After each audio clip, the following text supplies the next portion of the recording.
رسول الله لا إله إلا الله محمد رسول الله.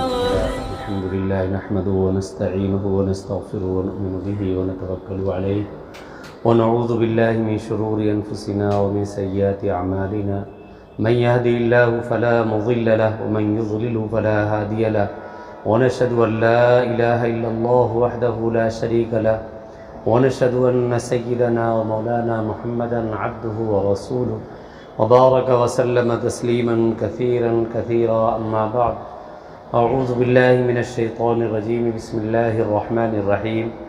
من عمل صالحا من ذكر أو أنثى وهو مؤمن فلنحيينه حياة طيبة ولنجزينهم أجرهم بأحسن ما كانوا يعملون. صدق الله العظيم.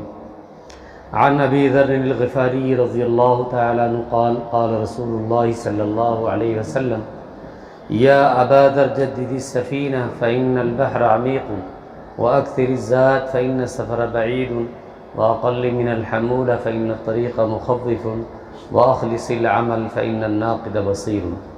رواه الإمام الديلمي في مسند الفردوس. حضرات گرامی، قرآن کریم کی ایک آیت مبارکہ آپ کے سامنے تلاوت کی گئی اور حضرت نبی کریم صلی اللہ تعالی علیہ وسلم کا ایک ارشاد آپ کے سامنے پڑھ کر کے سنایا گیا. اس ارشاد کے راوی حضرت ابو ذر غفاری رضی اللہ عنہ ہیں. حضرت ابو ذر غفاری رضی اللہ عنہ یوں تو تمام صحابہ کرام میں اللہ تبارک و تعالیٰ نے یہ صفت رکھی تھی کہ وہ دنیا بیزار اور راغب الی الآخرت تھے، لیکن یہ صفت حضرت ابو ذر غفاری رضی اللہ عنہ میں کچھ زیادہ ہی نمایاں تھی. حضرت نبی کریم صلی اللہ تعالیٰ علیہ وسلم کا یہ ارشاد وہ نقل کرتے ہیں اور حضرت نبی کریم صلی اللہ علیہ وسلم نے آپ کو بھی مخاطب بھی آپ ہی کو بنایا. تو یہ جو آگے حدیث شریف میں 4 باتیں آپ صلی اللہ علیہ وسلم نے فرمائی ہیں، یہ صرف ان کے لیے ہی نہیں بلکہ ان کے ذریعے پوری امت کے لیے گراں قدر نصیحت ہے. اگر ہم اس پر عمل کریں گے تو اب ہماری دنیا بھی کامیاب ہوگی، آخرت میں بھی ہمیں کامیابی نصیب ہوگی.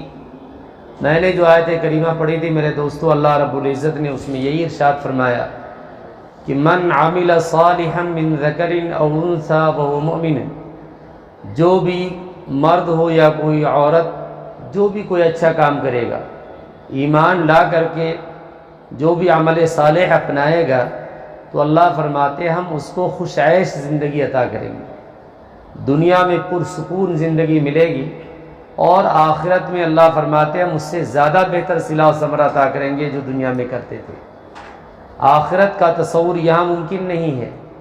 کن کن انعامات سے اللہ تبارک و تعالیٰ نوازیں گے اور ان انعامات کی کیفیت کیا ہوگی وہ تو اللہ کے رسول صلی اللہ تعالیٰ علیہ وسلم کی حدیث شریف، حدیث قدسی ہے کہ ما لا عین اعددت لعبادی الصالحین ما لا عین رأت ولا اذن سمعت ولا خطر علی قلب بشر، کہ میں نے اپنے نیک بندوں کے لیے، اللہ فرماتے ہیں کہ میں نے اپنے نیک بندوں کے لیے وہ چیزیں تیار کر رکھی کہ یہاں پر ان کو کانوں نے نہ سنا ہے نہ آنکھوں نے دیکھا ہے، بلکہ اس سے بھی بڑھ کر کے آگے کسی کے وہم و گمان میں وہ خیال بھی نہیں گزرا ہے.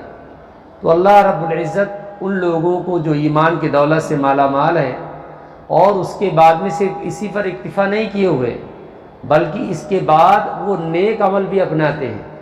قرآن کریم میں 1 2 نہیں میرے دوستو، تقریباً 50 مقام سے زیادہ یعنی 60 یا 55 58 کے قریب وہ مقامات یا وہ آیتیں ہیں جن میں اللہ رب العزت نے ایمان کے بعد عمل صالح کی شرط لگائی ہوئی ہے. صرف ایمان ہی کافی نہیں میرے دوستو، جنت پانے کے لیے، جنت کی بلند و بالا مقام حاصل کرنے کے لیے ہم کو ایمان لانا تو ہے ہی ہے. ان الذین آمنوا وعملوا الصالحات، جو لوگ ایمان لائے اور اچھے کام کیے ان کے لیے جنت الفردوس ہے. ایسے جگہ جگہ اللہ نے فرمایا.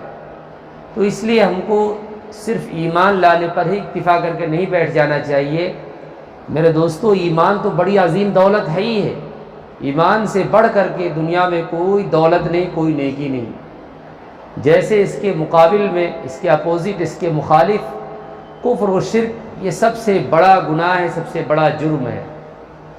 مشرکین مکہ جو اپنا انتساب حضرت ابراہیم علیہ السلام کی طرف کرتے تھے، وہ بھی اپنا بڑا مانتے تھے ان کو۔ قرآن میں اللہ کو کہنا پڑا ما کان ابراہیم یہودیا ولا نصرانیا ولکن کان حنیفا مسلما وما کان من المشرکین، وہ مشرک نہیں تھے اور تم تو شرک کرتے ہو۔ مشرکین مکہ حضرت لقمان حکیم جو بڑی دانائی اور حکمت کی باتیں کرتے تھے، ان کے بارے میں آتا ہے، حضرت وہب ابن منبہ فرماتے ہیں کہ 10,000 سے زیادہ کے قریب نصیحتیں میں نے ان کی یاد کی، بہت ہی حکمت اور دانائی کی۔ جیسے ہم اپنے زمانے کے بڑے شعراء کا کلام بطور دلیل پیش کرتے ہیں کہ فلاں نے یہ کہا، علامہ اقبال نے یہ کہا، فلاں حکیم نے یہ بات کہی، تو ایسے عرب کے لوگ مشرکین مکہ وغیرہ یہ حضرت لقمان حکیم کی باتوں کو بطور دلیل کے بہت مستند انداز میں پیش کرتے تھے۔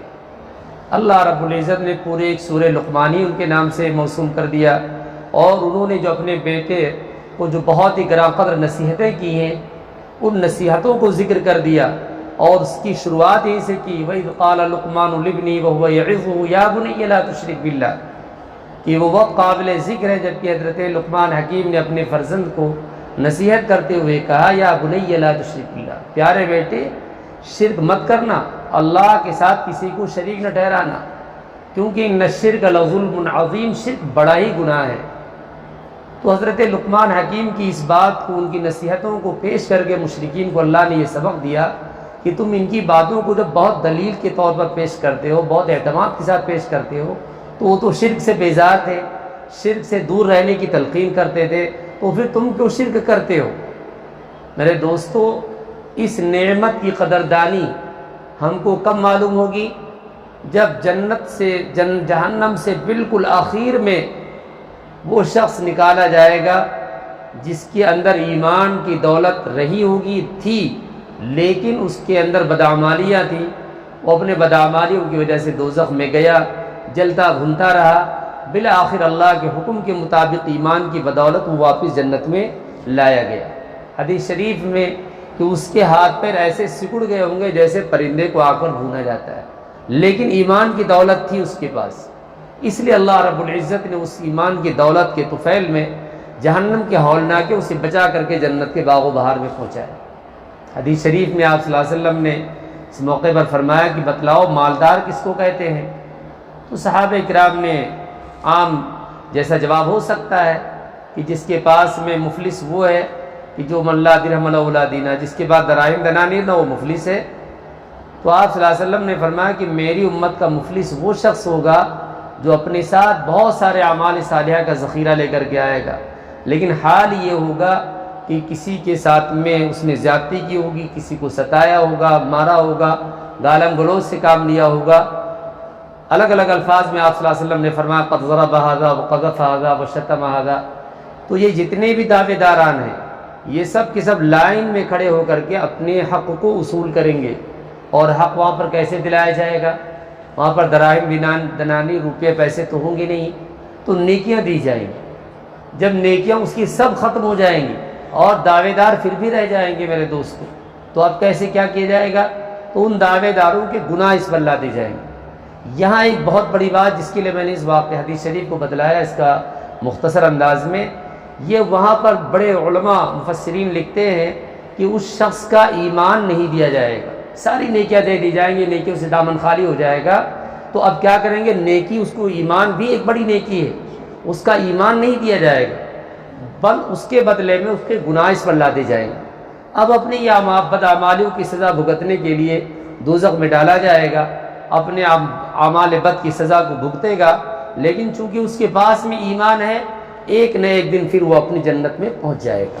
تو میرے دوستو، اس وقت ایمان کی قدر و قیمت ہمیں معلوم ہوگی کہ ایمان کیا چیز ہے اور ایمان کتنی بڑی دولت ہے، اس کے مقابلے میں کفر و شرک کتنا بڑا پاپ و کتنا بڑا جرم ہے، کہ وہ ہمیشہ ہمیں حدیث شریف میں ہر شخص کے دو ٹھکانے ہیں، مومن کے بھی اور کافر کے بھی، ایک ٹھکانہ جنت میں، ایک ٹھکانہ دوزخ میں، مومن کے لیے بھی اور کافر کے لیے بھی، ان کا بھی ٹھکانہ ایک جنت میں اور ایک دوزخ میں۔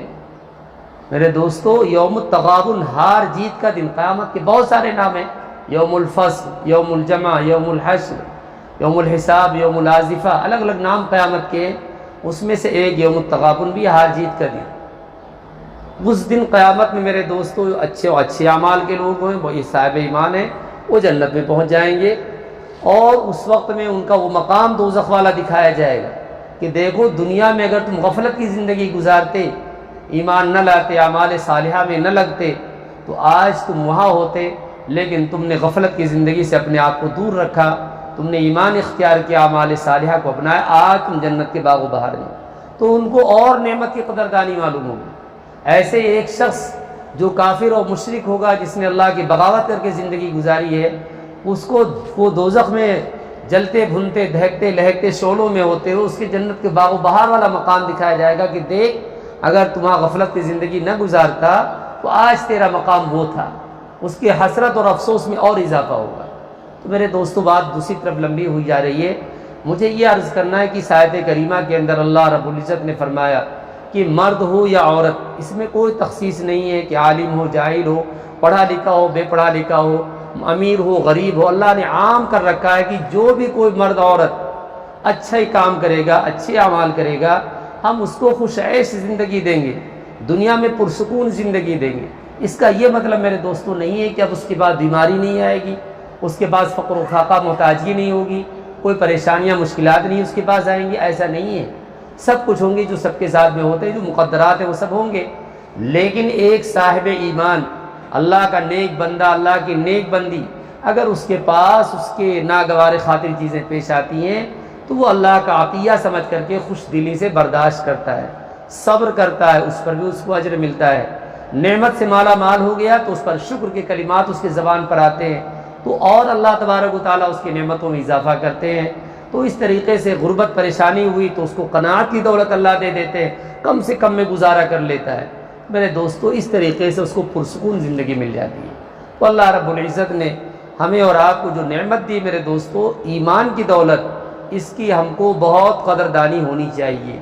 ہم جس امت پیغمبر کی امت میں ہیں، حضرت نبی کریم صلی اللہ تعالیٰ علیہ وسلم کی امت میں، تو ہم کو اپنے مقام اور مرتبے کا پتہ چلانا چاہیے، ہم کو اپنے مقام مرتبے کا لحاظ رکھنا چاہیے۔ حضرت نبی کریم صلی اللہ تعالیٰ علیہ وسلم معراج میں تشریف لے گئے اور حضرت ابراہیم علیہ السلام سے بیت المعمور کے پاس جو ملاقات ہوئی تو حضرت ابراہیم علیہ السلام جو ہم سب کے روحانی جد امجد ہیں، آپ نے حضرت نبی کریم صلی اللہ علیہ وسلم کے ذریعے سے سلام پہنچایا کہ یا محمد اقرا منی امتک السلام، کہ اے محمد صلی اللہ علیہ وسلم میری جانب سے اپنی امت کو آپ سلام پیش کر دیجیے۔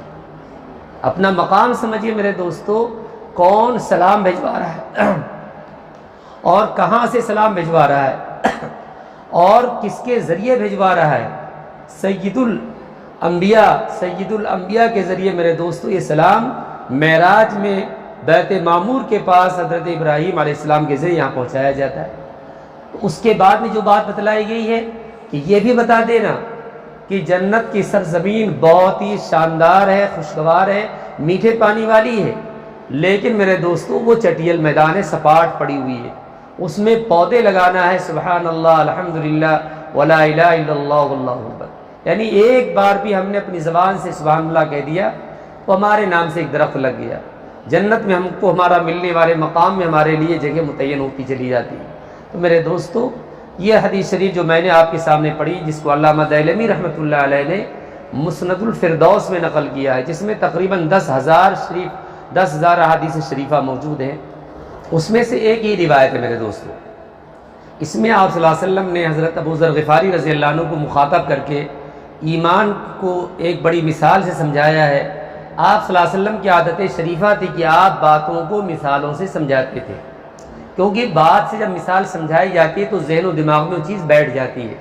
جیسے آپ نے حدیث شریف سنی ہوگی کہ آپ صلی اللہ علیہ وسلم نے فرمایا لو ان نہرا بباب احدکم ویغتسل فی 5 مرات، کہ اگر کسی شخص کے دروازے پر کوئی نہر جاری ہو اور اس میں روزانہ 5 مرتبہ نہاتا ہو تو کیا اس کے جسم پر میل کچیل رہ جائے گا؟ آپ صلی اللہ علیہ وسلم نے پوچھا صحابہ کرام سے، تو عرض کیا کہ اللہ کے رسول بالکل نہیں۔ تو آپ صلی اللہ علیہ وسلم نے فرمایا ھاکذا مثل الصلوات الخمس، پھر ایسے ہی یہی مثال ہے 5 نمازوں کی کہ ان نمازوں کے پڑھنے سے گناہ سب معاف ہو جاتے ہیں۔ ان الحسنات یذھبن السیئات، نیکیاں گناہوں کو مٹا دیتی ہیں۔ تو آپ صلی اللہ علیہ وسلم بہت ساری مثالیں دی ہیں، محدثین نے باب قائم کیا کتاب الامثال۔ تو اس حدیث شریف میں بھی آپ صلی اللہ علیہ وسلم نے ایمان جیسے عظیم دولت کو ایک بڑی عظیم مثال سے دے کر کے سمجھایا کہ اے ابو ذر، کشتی کی دیکھ ریکھ کرتے رہا کرو، کشتی کی دیکھ ریکھ کرو۔ کہیں اس میں کشتی کی دیکھ ریکھ سے کیا مراد ہے میرے دوستو؟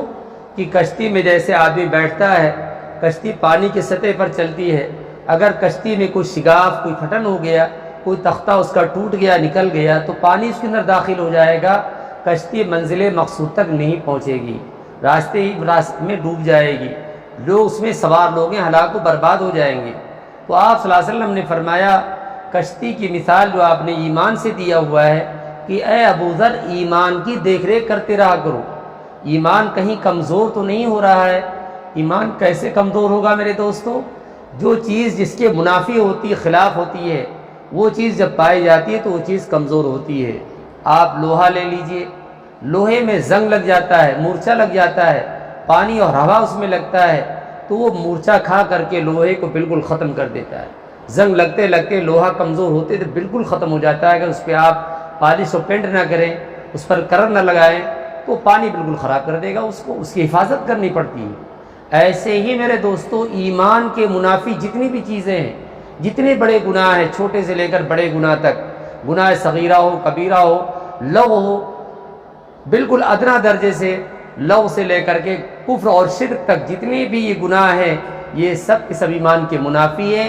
ان میں سے جو بھی چیز ایمان کے خلاف کیا جائے گا، ایمان اس سے کمزور ہو جاتا ہے۔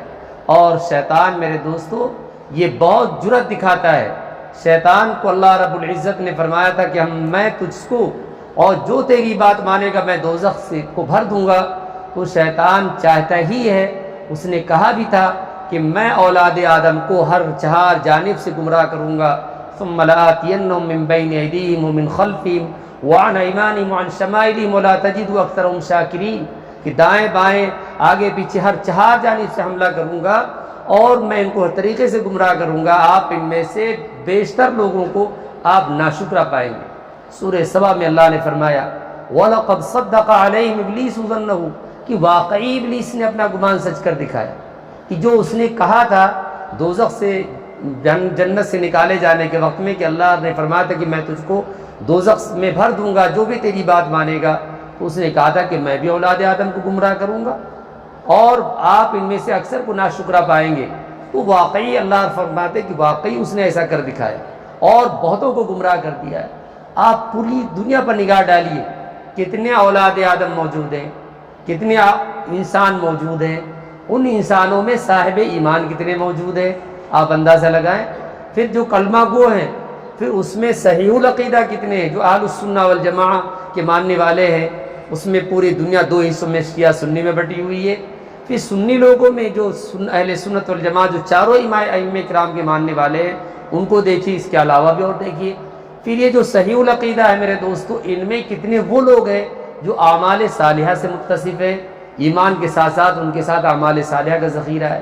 آج ہم اپنی مسجدوں کو دیکھیں، مسجدوں کا حال دیکھیں، فجر کا دیکھیں اور اس کے بعد میں جمعہ کو بھی دیکھ لیں کہ فجر میں کتنے لوگ ہوتے ہیں، جمعہ میں اور آپ 5 وقتہ نمازوں میں کتنے لوگ ہوتے ہیں میرے دوستو، آپ دیکھ لیجیے۔ تو اس طریقے سے ابلیس شیطان میرے دوستو کبھی بھی گناہ کبیرہ کرانے پر اکتفا نہیں کرتا ہے۔ نفس اور شیطان یہ ایڑی چوٹی کا زور لگاتے ہیں، اور شیطان ابلیس اس کی ذریت جب تک کہ اس کو کفر کے سرحد میں گھسیٹ کر نہیں پہنچا دیتا ہے، وہ دم نہیں مارتا، وہ چپ نہیں بیٹھتا ہے۔ وہ جب کفریہ کلمات، کفریہ کلام، کفریہ کام جب تک کہلا نہیں دیتا ہے، کرا نہیں دیتا ہے، وہ خاموش نہیں بیٹھتا ہے۔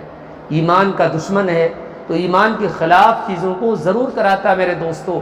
ہم کو چاہیے کہ ہم اپنے ایمان کی حفاظت کریں، کفریہ شرکیہ کلمات سے اپنے آپ کو بچائے رکھیں، کفریہ شرکیہ کام سے اپنے آپ کو بچائے رکھیں، گناہوں سے بچائے رکھیں میرے دوستو۔ گناہوں کے اثرات جیسے اچھے کام کے اثرات ہوتے ہیں، اچھے اعمال کے اثرات ہوتے ہیں، گناہوں کے اثرات بد بھی ہوتے ہیں میرے دوستو۔ حجر اسود جو خانہ کعبہ میں نصب پتھر ہے، وہ کبھی بالکل حجر ابیض تھا، بالکل سفید تھا، دودھ کی طریقے سے تھا، اس کی سفیدی اب معمولی سی رہ گئی ہے۔ یہ پورا پتھر اولاد آدم کے گناہ چوس چوس کر کے متاثر ہو کر کے وہ کالا ہو چکا ہے۔ جب پتھر متاثر ہو سکتا ہے میرے دوستو نحوست، گناہوں کی نحوست سے، تو ہمارا گوشت پوست سے بنا ہمارا گوشت کا جو دل ہے میرے دوستو، وہ دل متاثر کیوں نہیں ہو سکے گا؟ بالکل متاثر ہوگا، جیسا کہ حدیث شریف میں میرے دوستو۔ اس لیے ہم کو چاہیے، آپ صلی اللہ علیہ وسلم نے فرمایا کہ اے ابو ذر کشتی کی دیکھ ریکھ کرتے رہا کرو، کشتی میں کہیں شگاف اور پھٹن تو نہیں ہے۔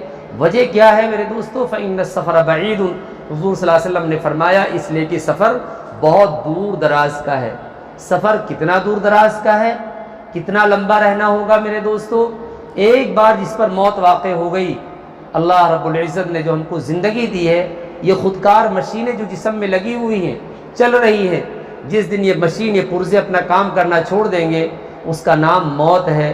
روحانیت، روح ہماری نکل کر کے علیین میں پہنچ جائے گی، برے لوگوں کی روحیں سجین میں پہنچ جائیں گی، اور یہ جسم مٹی کا ایک ڈھیر ہو جائے گا، جو جسم کا جو مٹی کا خوراک اور مٹی کا پیوند ہو جائے گا۔ تو میرے دوستو اس کے بعد سے کوئی پلٹ کر اس طرف جھانک کر دیکھنے والا نہیں، برزخی زندگی میں چلا گیا، اور پھر برزخی زندگی بھی ختم ہو جائے گی۔ اس کے بعد عالم آخرت کا جو آغاز ہوگا، دنیا کی کسی طاقت نے آج تک پتہ نہیں لگایا کہ آخرت کتنے دن رہے گی، اور نہ لگا سکتا ہے۔ اس کے بعد وہ ہمیشہ ہمیشہ وہیں رہے گا میرے دوستو۔ یہ اس قدر اتنا دراز سفر ہے۔ اللہ کے رسول صلی اللہ تعالیٰ علیہ وسلم نے طرح طرح سے مثالیں دی ہیں، تو ایسے یہ ایک مثال دی میرے دوستو کہ فإن السفر بعید، سفر بہت دور دراز کا ہے۔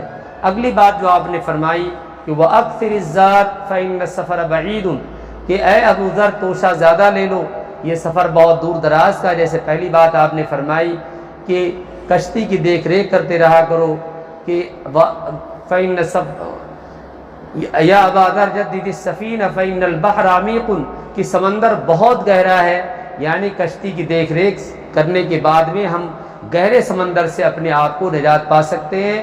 ورنہ سمندر کی گہرائی کتنی ہے میرے دوستو؟ سمندر کی گہرائی سے مراد محدثین فرماتے ہیں کہ دوزخ ہے۔ دوزخ کتنی بڑی ہے، کتنی گہری ہے؟ حدیث شریف میں آپ صلی اللہ علیہ وسلم، مسلم شریف کی روایت ہے کہ آپ صلی اللہ علیہ وسلم اپنے اصحاب کرام کے ساتھ موجود تھے، اور ایک بڑے دھماکے کی آواز آئی، تو آپ نے پوچھا معلوم ہے کہ کیا ہے یہ؟ کہا 70 سال پہلے ایک چیز اس کے منہ میں ڈالی گئی تھی، وہ اب اس کی تہ میں پہنچی ہوئی ہے۔ وہ اس قدر، قرآن کریم میں اللہ نے فرمایا کہ یوم نقول لجہنم هل امتلأت، کہ ہم دوزخ سے پوچھیں گے کہ کیا تو بھر گئی؟ دوزخ کہے گی حل من مزید، کیا کچھ اور ہے؟ دوزخ کتنی بڑی ہے میرے دوستو، برے لوگ کتنے ہیں، بدعمل کتنے ہیں، بے ایمان کتنے ہیں، ان سب کے دوزخ کی خوراک بننے کے باوجود دوزخ حل من مزید کا نعرہ لگائے گی۔ آپ اندازہ لگائیں کہ دوزخ کتنی بڑی ہے۔ اس دوزخ کے دہکتے لہکتے شعلوں سے بچنے کے لیے، جیسا کہ میں نے شروع بتایا میرے دوستو، صرف اور صرف واحد چیز ایمان ہے۔ اس لیے آپ صلی اللہ علیہ وسلم نے مثال دی کہ ایمان کو اچھی طرح رکھو، اور آپ نے فرمایا وَأَكْثِرِ الزَّادِ، توشہ زیادہ زیادہ لے لو، کیونکہ مثال آپ نے سفر سے دیکھ رکھی ہے۔ سفر میں توشے کی ضرورت پڑتی ہے، جیسا سفر ہوتا ہے ویسا توشہ ہوتا ہے۔ سفر بہت دور دراز کا ہوتا ہے تو ہم اپنے ساتھ میں توشہ زیادہ لیتے ہیں۔ اگر ہمارا سفر حج ہوتا ہے میرے دوستو، تو ہم اپنے ساتھ میں 1 مہینے 35-40 دن جیسا سفر ہوتا ہے اس کے ساتھ انتظامات کر کے جاتے ہیں، یا وہاں کی کرنسی لے جاتے ہیں، یا اپنے ساتھ میں اجناس لے کر کے جاتے ہیں۔ ہمارا سفر یہاں سے اگر بمبئی کا ہوتا ہے، تھوڑی دور کا ہوتا ہے میرے دوستو، ہم تو ایک خوراک کھانا کا ایک بسکٹ پیکٹ بھی نہیں لے سکتے ہیں۔ اگر ہم وطن جاتے تو ایک آدھ خوراک کا انتظام کرتے ہیں۔ جیسا سفر ہوتا ہے ویسی تیاری، ویسا ہی زیادہ سفر ہوتا ہے میرے دوستو۔ تو یہ سفر آخرت ہمارا کتنا دراز اور کتنا وسیع سفر ہے میرے دوستو، تو ہماری تیاری بھی اسی طریقے سے ہونی چاہیے۔ وَأَكْثِرِ الزَّادِ فَإِنَّ السَّفَرَ بَعِيدٌ، تو زیادہ سفر میں توشہ لینے سے کیا مراد ہے میرے دوستو؟ اعمال صالحہ کا ذخیرہ زیادہ زیادہ اکٹھا کر لو، کیونکہ وہاں پر یہ روپے پیسے کام آنے والے نہیں ہیں۔ ان روپیوں پیسوں سے اس دنیا میں رہ کر کے اچھے اعمال کی شکل میں اپنے لیے ذخیرہ آخرت کرو۔ اعمال صالحہ میں بدنی اعمال ہیں، نماز روزے ہیں، مالی بدنی عبادتیں میرے دوستو ہیں، زکوٰۃ صدقات خیرات ہیں، حج ہے، بہت سارے اعمال صالحہ ہیں، ہم ان کو اپنائیں۔ فرائض پر صرف اکتفا نہ کریں میرے دوستو، فرائض میں ہماری جو کمی کوتاہی ہو جاتی ہے وہ نوافل سے، سنتوں سے پوری کی جائے گی، جیسا کہ حدیث شریف میں آپ صلی اللہ علیہ وسلم نے فرمایا اول ما یحاسب العبد به یوم القیامت الصلاۃ، کہ سب سے پہلے جس چیز کا حساب دیا جائے گا وہ نماز ہے، یعنی عبادات میں سب سے پہلے نماز کا حساب دیا جائے گا۔ اگر نماز ہماری صحیح نکلی تو اللہ کے رسول صلی اللہ علیہ وسلم فرماتے فقد افلح وانجا، یہ کامیاب اور بامراد ہو گیا۔ اور اگر نمازوں میں کوئی خلل واقع ہوا، کمی واقع ہوئی، سرے سے نمازیں غائب کر دی یا نمازیں پڑھی لیکن اس کو صحیح ڈھنگ سے نہیں ادا کیا، میرے دوستو یہ ہمارے ناکامی اور خسارے کی بات ہوگی۔ لیکن پھر بھی اللہ کی شان کریمی ہوگی، اللہ فرمائیں گے انظروا هل لعبادی من تطوع، دیکھو میرے بندے کے کچھ اعمال نوافل بھی کچھ ہیں کہ نہیں ہے، اگر اس کے اعمال کے ساتھ میں نوافل ہے تو ان نوافل کے ذریعے سے نماز کی کمی کو پورا کیا جائے گا۔ یہ محدثین میں بحث ہوتی ہے میرے دوستو کہ سرے سے اس نے نماز ہی نہیں پڑھی، وہ نوافل سے پوری کر دی جائے گی یا نمازوں میں جو کمی تھی وہ، تو بہت سارے محدثین کا ایک اچھا خاصا طبقہ وہ یہی کہتا میرے دوستو کہ سرے سے نماز میں جو کمی تھی، نماز ہی نہیں پڑھی اگر کسی وجہ سے، لیکن نوافل کے ذخیرے اس کے پاس ہے تو اللہ کی شان کریمی سے اس کمی کو پورا کیا جائے گا۔ ایسے ہی روزے کا معاملہ ہے، ایسے ہی زکوٰۃ کا معاملہ میرے دوستو۔ تو اس طریقے سے اگر ہم کو چاہیے کہ ہم اپنے فرائض کے ساتھ ساتھ نوافل کا بھی خاصا اہتمام کر لیں۔ اور میرے دوستو تیسری بات جو آپ نے فرمایا وَأَقَلِّ مِنَ الْحَمُولَ فَإِنَّ الطَّرِيقَ مُخَوِّفٌ، کہ بوجھا کم لا دو، راستہ بڑا پرخطر ہے۔ سفر سے آپ نے مثال دی ہے، کشتی سے مثال دی ہے۔ کشتی پہ اگر آپ نے بوجھا زیادہ لاد دیا تو کشتی منزل مقصود تک نہیں پہنچے گی، راستے میں ڈوب کر کے ہلاک ہو جائے گی۔ تو بوجھا کم لادنے سے مراد یہ محدثین فرماتے ہیں کہ گناہ بالکل نہ کرو۔ گناہ کرو گے راستہ بڑا پرخطر ہے، اور راستہ کون سا پرخطر ہے میرے دوستو؟ وہ راستہ ہے پل صراط جو دوزخ کے اوپر سے بچھایا گیا ہے۔ قرآن کریم میں بھی ہے، حدیث شریف میں بھی ہے، مسلم شریف کی روایت میں کہ وہ پل صراط کوئی بہت لمبی چوڑی سڑک نہیں میرے دوستو، بلکہ حدیث شریف کے الفاظ ہیں احد من السیف وادق من الشعر، بال سے زیادہ باریک اور تلوار سے زیادہ تیز وہ راستہ ہوگا، اس پر آدمی ایمان کی طاقت ہی سے گزر سکے گا۔ اور حدیث شریف میں کہ کوئی بجلی کی طریقے سے گزرے گا، اور کوئی تیز رفتار اونٹ کی طریقے سے، کوئی ہوا کی طریقے سے، کوئی پیدل جیسے جس کے ایمان میں جتنی طاقت ہوگی میرے دوستو اس کی رفتار ویسے ہی ہوگی، لیکن گزرنا ہر ایک کو ہے۔